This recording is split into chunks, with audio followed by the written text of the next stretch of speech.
ओम शांति। आज सुनेंगे 12/3/2025 की मुरली। बाबा ने कहा, मीठे बच्चे, बाप अभी तुम्हारी पालना कर रहे हैं, पढ़ा रहे हैं, घर बैठे राय दे रहे हैं, तो कदम कदम पर राय लेते रहो, तब ऊंच पद मिलेगा। प्रश्न: सजाओं से छूटने के लिए कौन सा पुरुषार्थ बहुत समय का चाहिए? उत्तर: नष्टो मोहा बनने का। किसी में भी ममत्व न हो, अपने दिल से पूछना है, हमारा किसी में मोह तो नहीं है? कोई भी पुराना संबंध अंत में याद ना आए। योग बल से सब हिसाब किताब चुकतू करने हैं, तभी बिगर सजा उच्च पद मिलेगा। ओम शांति। अभी तुम किसके सम्मुख बैठे हो? बाप दादा के। बाप भी कहना पड़े तो दादा भी कहना पड़े। बाप भी इस दादा के द्वारा तुम्हारे सम्मुख बैठे हैं। बाहर में तुम रहते हो तो वहाँ बाप को याद करना पड़ता है, चिट्ठी लिखनी पड़ती है। यहाँ तुम सम्मुख हो, बातचीत करते हो। किसके साथ? बाप दादा के साथ। यह है ऊंच से ऊंच अथॉरिटी। ब्रह्मा है साकार और शिव है निराकार। अभी तुम जानते हो ऊंच से ऊंच अथॉरिटी बाप से कैसे मिलना होता है। बेहद का बाप जिसको पतित पावन कह बुलाते हैं, अभी प्रैक्टिकल में तुम उनके सम्मुख बैठे हो। बाप बच्चों की पालना कर रहे हैं, पढ़ा रहे हैं। घर बैठे भी बच्चों को राय मिलती है कि घर में ऐसे ऐसे चलो। अब बाप की श्रीमत पर चलेंगे तो श्रेष्ठ से श्रेष्ठ बनेंगे। बच्चे जानते हैं हम ऊंच से ऊंच बाप की मत से ऊंच मर्तबा पाते हैं। मनुष्य सृष्टि में ऊंचे से ऊंचा यह लक्ष्मी नारायण का मर्तबा है। यह पास्ट में होकर गए हैं। मनुष्य जाकर इन ऊंच को नमस्ते करते हैं। मुख्य बात है ही पवित्रता की। मनुष्य तो मनुष्य ही है, परंतु कहाँ वह विश्व के मालिक, कहाँ अभी के मनुष्य? यह तुम्हारी बुद्धि में ही है। भारत बरोबर 5000 वर्ष पहले ऐसा था, हम ही विश्व के मालिक थे और किसी की बुद्धि में यह नहीं है। इनको भी पता थोड़ी था, बिल्कुल घोर अंधियारे में थे। अभी बाप ने आकर बताया है, ब्रह्मा सो विष्णु, विष्णु सो ब्रह्मा कैसे होते हैं। यह बड़ी गुह्य रमणीक बातें हैं जो और कोई समझ न सके सिवाय बाप के। यह नॉलेज कोई पढ़ा न सके, निराकार बाप आकर पढ़ाते हैं। श्री कृष्ण भगवानुवाच नहीं है, बाप कहते हैं मैं तुमको पढ़ाकर सुखी बनाता हूँ, फिर मैं अपने निर्वाण धाम में चला जाता हूँ। अभी तुम बच्चे सतो प्रधान बन रहे हो, इसमें खर्चा कुछ भी नहीं है, सिर्फ अपने को आत्मा समझ बाप को याद करना है।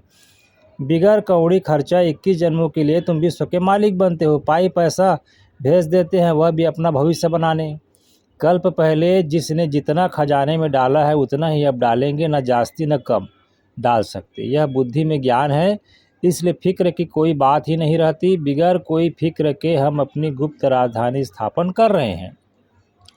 यह बुद्धि में सिमरण करना है। तुम बच्चों को बहुत खुशी में रहना चाहिए और फिर नष्टो मोह भी बनना है। यहाँ नष्टो मोह होने से फिर तुम वहाँ मोहजित राजा रानी बनेंगे। तुम जानते हो यह पुरानी दुनिया तो अब खत्म होनी है, अब वापस जाना है, फिर इसमें ममत्व क्यों रखें? कोई बीमार होता है, डॉक्टर कह देते केस होपलेस है, तो फिर उनसे ममत्व निकल जाता है। समझते हैं आत्मा एक शरीर छोड़ जाए दूसरा लेती है। आत्मा तो अविनाशी है ना। आत्मा चली गई, शरीर खत्म हो गया, फिर उनको याद करने से फ़ायदा क्या? अभी बाप कहते हैं तुम नष्टो मोहा बनो। अपनी दिल से पूछना है, हमारा किसी में मोह तो नहीं है? नहीं तो वह पिछाड़ी में याद जरूर आएंगे। नष्टो मोहा होंगे तो यह पद पाएंगे, स्वर्ग में तो सब आएंगे। वह कोई बड़ी बात नहीं, बड़ी बात है सजा ना खाकर उच्च पद पाना। योग बल से हिसाब किताब चुकतू करेंगे तो फिर सजा नहीं खाएंगे।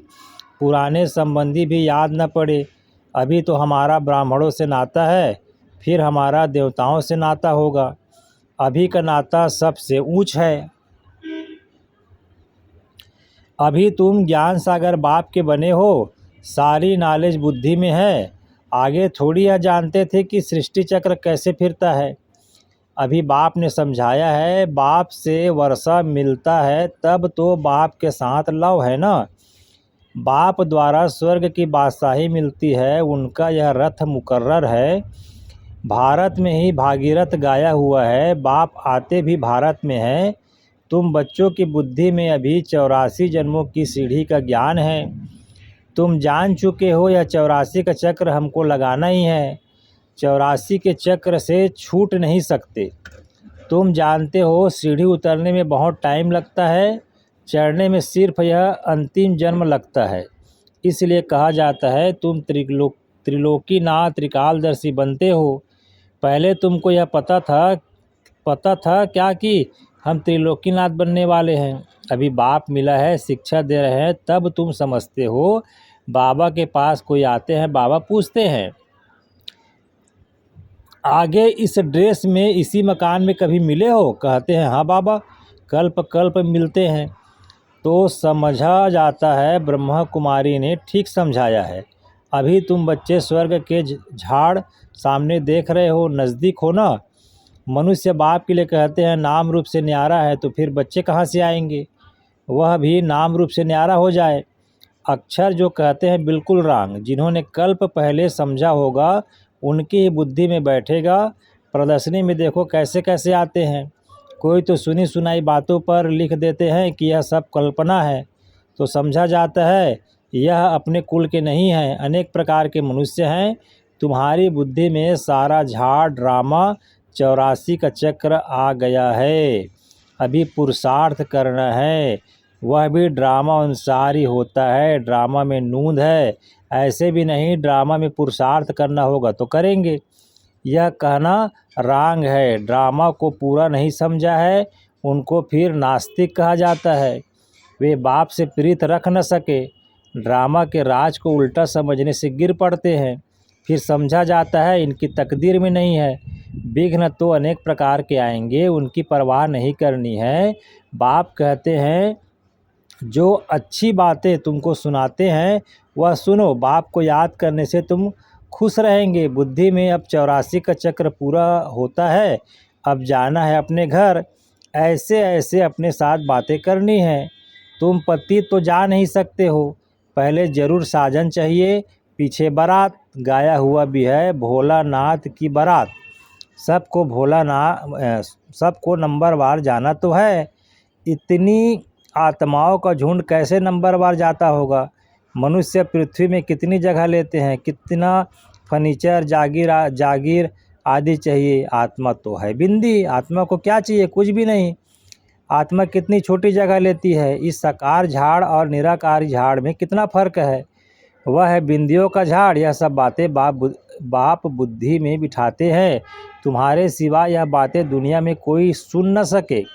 बाप अभी अपने घर और राजधानी की याद दिलाते हैं। तुम बच्चे रचयिता को जानने से सृष्टि चक्र के आदि मध्य अंत को जानते हो। तुम त्रिकालदर्शी आस्तिक हो गए। दुनिया भर में कोई आस्तिक नहीं। वह है हद की पढ़ाई, यह है बेहद की पढ़ाई।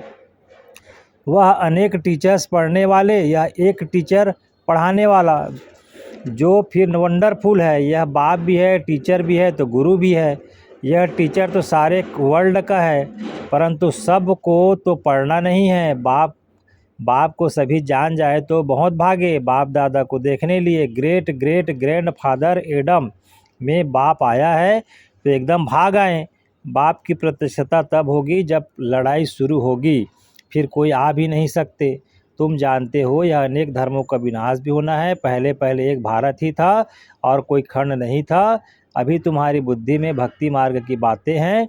बुद्धि से कोई भूल थोड़ी जाता है, परंतु याद करते हुए भी यह ज्ञान है। भक्ति का पाठ पूरा हुआ, अब तो हमको वापस जाना है। इस दुनिया में रहना नहीं है। घर जाने के लिए तो खुशी होनी चाहिए ना। तुम बच्चों को समझाया है, तुम्हारी अब वानप्रस्थ अवस्था है। तुम 2 पैसे इस राजधानी स्थापन करने में लगाते हो, तब भी जो करते हो हुबहू कल्प पहले मिसल। तुम भी हुबहू कल्प पहले वाले हो। तुम कहते हो बाबा आप भी कल्प पहले वाले हो। हम कल्प कल्प बाबा से पढ़ते हैं, श्रीमत पर चल श्रेष्ठ बनना है। यह बातें और कोई की बुद्धि में नहीं होगी। तुमको यह खुशी है कि हम अपनी राजधानी स्थापन कर रहे हैं श्रीमत पर। बाप सिर्फ कहते हैं पवित्र बनो, तुम पवित्र बनेंगे तो सारी दुनिया पवित्र बनेगी, सब वापिस चले जाएंगे, बाकी और बातों की हम फिक्र ही क्यों करें, कैसे सज़ा खाएंगे, क्या होगा, इसमें हमारा क्या जाता है। हमको अपना फिक्र करना है और धर्म वालों की बातों में हम क्यों जाएं। हम हैं आदि सनातन देवी देवता धर्म के, वास्तव में इनका नाम भारत है, फिर हिंदुस्तान नाम रख दिया है। हिंदू कोई धर्म नहीं है। हम लिखते हैं कि हम देवता धर्म के हैं तो भी वह हिंदू लिख देते हैं, क्योंकि जानते ही नहीं कि देवी देवता धर्म कब था, कोई भी समझते नहीं। अभी इतने बीके हैं, यह तो फैमिली हो गई ना, घर हो गया ना। ब्रह्मा तो है प्रजापिता, सबका ग्रेट ग्रेट ग्रैंड फादर। पहले पहले तुम ब्राह्मण बनते हो, फिर वर्णों में आते हो। तुम्हारा यह कॉलेज अथवा यूनिवर्सिटी भी है, हॉस्पिटल भी है। गाया जाता है ज्ञान अंजन सतगुरु दिया, अज्ञान अंधेर विनाश। योग बल से तुम एवर हेल्दी एवर वेल्दी बनते हो, नेचर क्योर कराते हो ना। अभी तुम्हारी आत्मा क्योर होने से फिर शरीर भी क्योर हो जाता है। यह है spiritual nature cure. Health wealth happiness 21 जन्मों के लिए मिलती है। ऊपर में नाम लिख दो, रूहानी नेचर क्योर। मनुष्यों को पवित्र बनाने की युक्ति लिखने में कोई हर्जा नहीं है। आत्मा ही पतित बनी है तब तो बुलाते हैं ना। आत्मा पहले सतो प्रधान पवित्र थी, फिर अपवित्र बनी, फिर पवित्र कैसे बने। भगवानुवाच मन मनाभा, मुझे याद करो तो मैं गारंटी करता हूँ तुम पवित्र हो जाओगे। बाबा कितनी युक्तियाँ बतलाते हैं, ऐसे ऐसे बोर्ड लगाओ, परंतु कोई ने भी ऐसे बोर्ड लगाया नहीं है। चित्र मुख्य रखे हो, अंदर कोई भी आए तो बोलो तुम आत्मा परमात्मा, तुम आत्मा परम धाम में रहने वाली हो। यहाँ यह आर्गन्स मिले हैं पाठ बजाने के लिए, यह शरीर तो विनाशी है ना। बाप को याद करो तो विकार विनाश हो जाएंगे। अभी तुम्हारी आत्मा अपवित्र है, फिर पवित्र बने तो घर चले जाएंगे। समझाना तो बहुत सहज है, जो कल्प पहले वाला होगा वही आकर फूल बनेंगे, इसमें डरने की कोई बात नहीं। तुम तो अच्छी बात लिखते हो, वह गुरु लोग भी मंत्र देते हैं ना। बाप भी मन मनाभाव का मंत्र दे फिर रचयिता और रचना का राज समझाते हैं। गृहस्थ व्यवहार में रहते सिर्फ बाप को याद करो, दूसरे को भी परिचय दो, लाइट हाउस भी बनो। तुम बच्चों को देही अभिमानी बनने की बहुत गुप्त मेहनत करनी है। जैसे बाप जानते हैं मैं आत्माओं को पढ़ा रहा हूँ, ऐसे तुम बच्चे भी आत्म अभिमानी बनने की मेहनत करो। मुख से शिव शिव भी कहना नहीं है, अपने को आत्मा समझ बाप को याद करना है, क्योंकि सिर पर पापों का बोझा बहुत है। याद से ही तुम पावन बनेंगे। कल्प पहले जैसे जैसे जिन्होंने वर्षा लिया होगा वही अपने अपने समय पर लेंगे, अदली बदली कुछ हो नहीं सकती। मुख्य बात है ही देही अभिमानी हो, बाप को याद करना है तो फिर माया का थप्पड़ नहीं खाएंगे।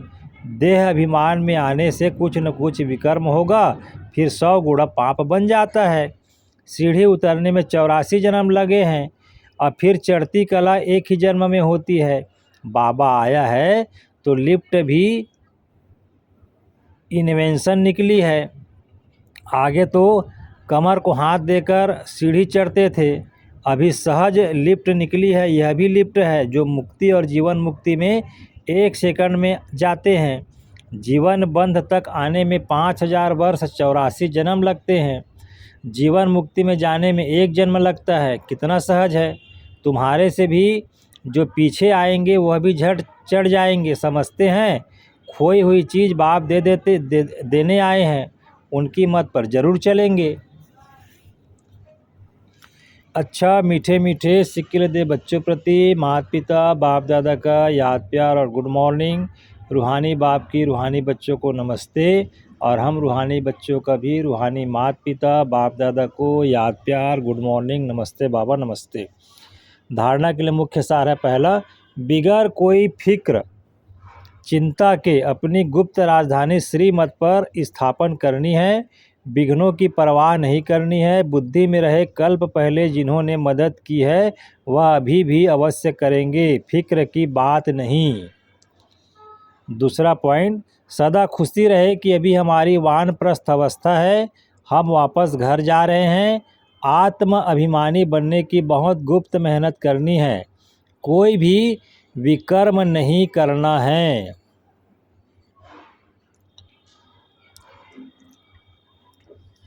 फिर बाबा ने वरदान दिया, किसी भी विकराल समस्या को शीतल बनाने वाले संपूर्ण निश्चय बुद्धि भव। जैसे बाप में निश्चय है, ऐसे स्वयं में और ड्रामा में भी संपूर्ण निश्चय हो। स्वयं में यदि कमजोरी का संकल्प उत्पन्न होता है तो कमजोरी के संस्कार बन जाते हैं। इसलिए व्यर्थ संकल्प रूपी कमजोरी के जम्स अपने अंदर प्रवेश होने नहीं देना। साथ साथ जो भी ड्रामा की सीन देखते हो, हलचल की सीन भी कल्याण का अनुभव हो, वातावरण हिलाने वाला हो, समस्या विकराल हो, लेकिन सदा निश्चय बुद्धि विजयी बनो तो विकराल समस्या भी शीतल हो जाएगी। अच्छा जी, आज का स्लोगन, जितना बाप और सेवा से प्यार है उसे परिवार का प्यार स्वतः मिलता है। जिसका बाप और सेवा से प्यार है उसे परिवार का प्यार स्वतः मिलता है। अव्यक्त इशारे, सत्यता और सभ्यता रूपी कल्चर को अपनाओ। जैसे परमात्मा एक है, यह सभी भिन्न भिन्न धर्म वालों की मान्यता है, ऐसे यथार्थ सत्य ज्ञान एक ही बाप का है अथवा एक ही रास्ता है। यह आवाज़ जब बुलंद हो तब आत्माओं का अनेक तिनकों के सहारे तरफ भटकना बंद हो। अभी यही समझते हैं कि यह भी एक रास्ता है, अच्छा रास्ता है, लेकिन आखिर भी एक बाप का एक ही परिचय, एक ही रास्ता है। यह सत्यता के परिचय की व सत्य ज्ञान के शक्ति की लहर फैलाओ, तब प्रत्यक्षता के झंडे के नीचे